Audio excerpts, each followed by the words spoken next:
लेकिन प्रश्न यह है कि वास्तव में बुद्धिमान कौन है और कैसे बना जा सकता है। बुद्ध कहते हैं, चलो मैं तुम्हें एक कहानी के माध्यम से समझाता हूँ। एक गांव में एक लड़का था जिसका दिमाग बहुत तेज था। उसकी यह खासियत थी कि वह किसी भी चीज को बहुत ही आसानी और कम समय में सीख लेता था, जबकि उसी चीज को सीखने और समझने के लिए अन्य लोगों को काफी समय लग जाता था। लड़के की यह ख्याति दूर दूर तक फैल गई। सभी लड़के की तारीफ में कहने लगे कि उसके जितना बुद्धिमान कोई नहीं है।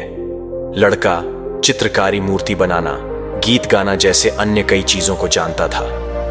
अपनी प्रसिद्धि को बढ़ाने के लिए वह अन्य काम और चीजों को भी सीखने लगा।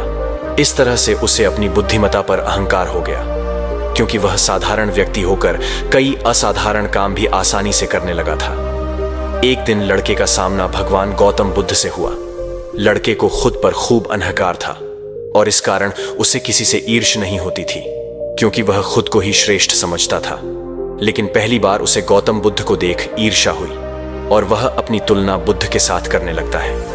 वह देखता है कि बुद्ध के पास भिक्षा मांगने के लिए एक कटोरा है और बुद्ध ने साधारण वस्त्र धारण किए थे और बुद्ध नंगे पैर थे। लड़का सोचने लगा कि मेरे पास बहुत धन है, मेरे पास तो महंगे कपड़े हैं, मैं नंगे पांव जमीन पर पैर भी नहीं रखता था।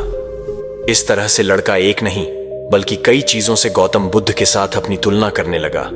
हर चीज से तुलना करने के बाद वह मन ही मन सोचता है कि आखिर मैं इस भिक्षु के साथ अपनी तुलना क्यों कर रहा हूं, जबकि इसका और मेरा जीवन बिल्कुल अलग है।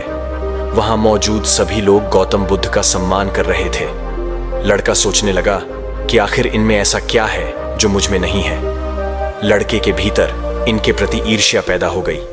अपने मन में चल रही जिज्ञासा को शांत करने के लिए वह बुद्ध के पास जाता है। बुद्ध के पास जाकर वह कहता है, मैं इस गांव का सबसे बुद्धिमान व्यक्ति हूं और आप अपने आसपास जो भी देख रहे हैं मैं वह सब करना जानता हूं। मैं किसी भी कार्य को बहुत कम समय में सीख लेता हूं, इसलिए सभी लोग मेरा सम्मान करते हैं। लेकिन फिर भी आपको देख मेरे भीतर ईर्ष्या पैदा हो गई। इसलिए मैं जानना चाहता हूं कि आपकी उपलब्धि क्या है, सभी आपको इतना आदर सम्मान क्यों दे रहे हैं। लड़के के सवाल का जवाब देते हुए बुद्ध कहते हैं, मेरी कोई उपलब्धि नहीं है, लेकिन तुम कह सकते हो कि मेरी यही एक उपलब्धि है। बुद्ध लड़के से पूछते हैं, क्या तुम्हें निंदा अच्छी लगती है? लड़का कहता है कि भला किसे निंदा अच्छी लग सकती है। बुद्ध कहते हैं कि जो तुम्हें अच्छा और बुरा लगता है मैं इनसे भी ऊपर हूं। मुझे ना तो निंदा से ऐतराज है और ना अपनी प्रशंसा से प्रसन्न होता हूं। यही अंतर है तुम में और मुझ में। बुद्ध कहते हैं, तुमने सैकड़ों काम सीखे लेकिन सबसे जरूरी काम को सीखना भूल गए। लड़का पूछता है, कौन सा काम? बुद्ध कहते हैं कि क्या तुम्हें मन को नियंत्रण करना आता है? यह बात सुनकर लड़का समझ जाता है कि उसे बुद्ध से ईर्ष्या क्यों हुई। बुद्ध कहते हैं, जिसने संपूर्ण जगत जीत लिया लेकिन अपने मन को नहीं जीत पाया उसने कुछ भी नहीं जीता।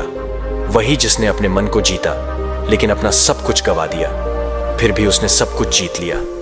बुद्ध की यह बात सुनकर लड़के का अहंकार टूट गया। उसने बुद्ध से कहा कि क्या आप मुझे अपने मन को जीतना सिखा सकते हैं?